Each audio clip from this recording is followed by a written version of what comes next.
இன்னைக்கு நம்ம வீட்டு சமையலில் சர்க்கரை பொங்கல் எப்படி ஈஸியாக செய்யறதுன்னு பார்க்கலாம். முதல்ல நான் அரிசியை ஒரு 1/4 மணி நேரம், பச்சரிசியை 1 கிளாஸ் அரிசியை ஊற வச்சு எடுத்து வச்சுருக்கேன். என்னென்ன பொருள்னு பாருங்கள். முந்திரி, திராட்சை, ஏலக்காய் பொடி, சர்க்கரை போட்டு நுணுக்கி வைக்கணும்ல அந்த ஏலக்காய் பொடி, நெய், வெல்லம். நான் இன்னைக்கு குக்கரில் வைக்கிறேன். நீங்கள் பாத்திரத்துலேயும் செய்யலாம். ரொம்ப ஈஸியாக செஞ்சிடலாம் அரிசி ஊற வச்சு செஞ்சோம்னா. இந்த குக்கரில் 1 கிளாஸ் அரிசி 2 கிளாஸ் தண்ணி ஊற்றி வைக்கிறேன். ஒரு சிட்டி உப்பு போட்டு வச்சுட்டேன். ஒரு 3 விசில் வரட்டும். அரிசி வேகிறதுக்குள்ள ஒரு சின்ன பாத்திரத்தில் தண்ணி வச்சு, கொஞ்சமாக தண்ணி வச்சு வெள்ளத்தை அதில் போட்டு கொஞ்சம் கரைச்சி வச்சுக்கலாம். ஏன்னா வெள்ளத்தில் குப்பை மண் எல்லாம் அடியில் இருக்கும். அதனால வெள்ளத்தை கொஞ்சம் லேசாக கரைச்சி வச்சுக்கலாம்.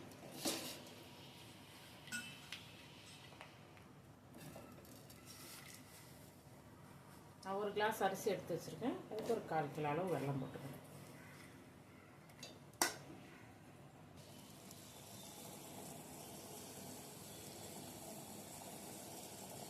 இந்த அளவு சாப்பாடு குழவா வந்தோடனே வெள்ளப்பாகு அதை எடுத்து அதில் ஊற்றுங்க.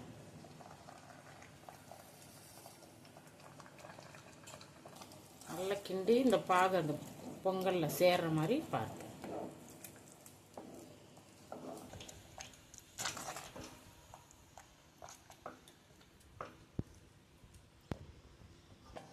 இப்போ கொஞ்சம் ஏலக்காய் பொடியை சேர்த்துக்கலாம். போட்டு கிண்டி விடும்.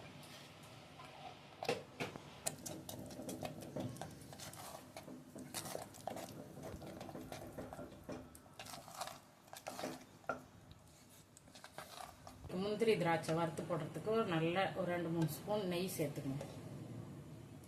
நெய் சேர்த்தா தான் பொங்கல் நல்லா டேஸ்ட்டு, நல்லா வாசனையாக இருக்கும். கொஞ்சம் முந்திரி போட்டு வறுத்துக்கணும்.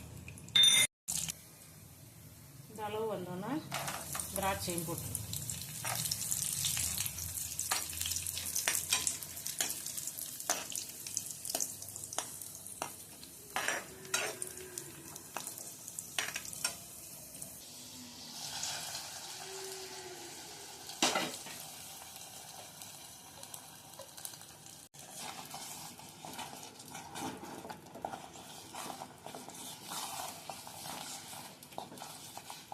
நம்ம வீட்டு சக்கரை பொங்கல் ரெடி ஆயிடுச்சு.